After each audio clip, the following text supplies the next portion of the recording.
नगराध्यक्षाचा उमेदवार विजयी झाला, नगरसेवक बी खूप काही निवडून आलेले.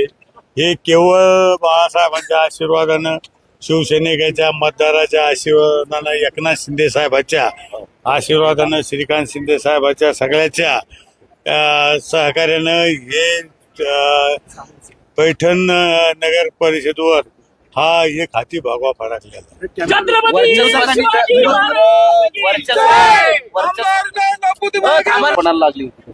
मी सांगत होतो की नुसतं आरोप करून जमत नाही, की पहिल्यापासून सांगत होतो की आरोपांना त्यांना मतदान होत नसतं. तर आमची दहशत नाही.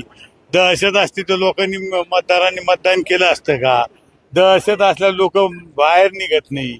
पण दहशत, काल मी पैठणला आलो तर सगळे मतदार माझ्या सोबत होते. मला एक सांगायचं की हे विकासावर, प्रेमावर हे मतदान होतं.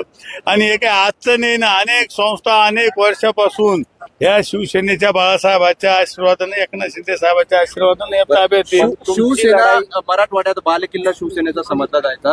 2 शिवसेना झाल्या त्यानंतर उद्धव ठाकरेंनी एकही सभा घेतलेली नाही. आणि जे आकडे येतात त्यात ही महायुती पुढे दिसते. काय सांगाल? म्हणजे मला एक सांगा, महायुतीचं काम आहे आणि उद्धव साहेब काय सांगते ना, कुठं जाते? अशी पाळी आली त्यांची सगळ्याची नेत्याची की त्यांना सभा घ्यायला सुद्धा माणसं नाही, कुठं जायची सुद्धा परिस्थिती. त्यांना कोणीच, तुम्हाला सांगतो आता अंबादास असन, खैरे असन, पैठणला आले पण सभा नाही घेतल्या. गल्ली बोळीत फिरत बसले. नेते म्हणत होते पण सभा नाही घेतली. ते घेऊ शकत नाही सभा. पण तुमची थेट लढत इथं उद्धव ठाकरे शिवसेनेचीच होती ना, ते 2 नंबरवर आहे. मला काय म्हणतात 2 नंबरवर कितीवर, याला बी काही प्रमाण आहे ना. किती नंबरवर 2 नंबरला काय? आणि आमची भाजपची युती नव्हती ना. मला एक सांगा, 3600 काही मतांनी निवडून आलेले आहे. याला काही फरक आहे की नाही? काही संभाजीनगर जिल्ह्यामध्ये सगळीकडे सत्ता येणार असं तुमचं बाकीच होतं, तुमच्या युतीच्या नेत्यांचं सगळ्यांचं. पण तुमच्याकडून फुलंब्री गेलेला आहे, खुलताबाद गेलेला आहे.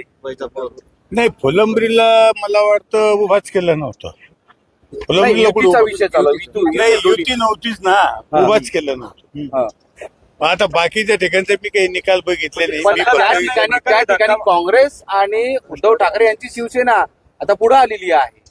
ठीक आहे ना, एखाद्या अर्ध्या ठिकाणी आली असेल तर त्याच्यात काही एवढे नाही. काँग्रेस आहे पुढे, काँग्रेस सोबत आहे. बाकीचे जे नेते होते महाविकास आघाडीचे आणि प्रामुख्याने तुमच्या शिवसेनेचे, त्यांनी त्यांचे गड गेलेले आहेत, मात्र तुम्ही गड राखण्यात यशस्वी झालात. बाबा, मला कोणाचे गड गेले कोणाचे आले काहीच माहित नाही. फक्त पैठण आलं हे बाळासाहेबांच्या आशीर्वादानं, कार्यकर्त्याच्या आशीर्वादानं, मतदाराच्या आशीर्वादानं आणि एकनाथ शिंदे साहेबांच्या आशीर्वादानं एवढं मला माहिती आहे. अजून मी कोणाचंच बघितलं. ताकद तुम्ही लावली.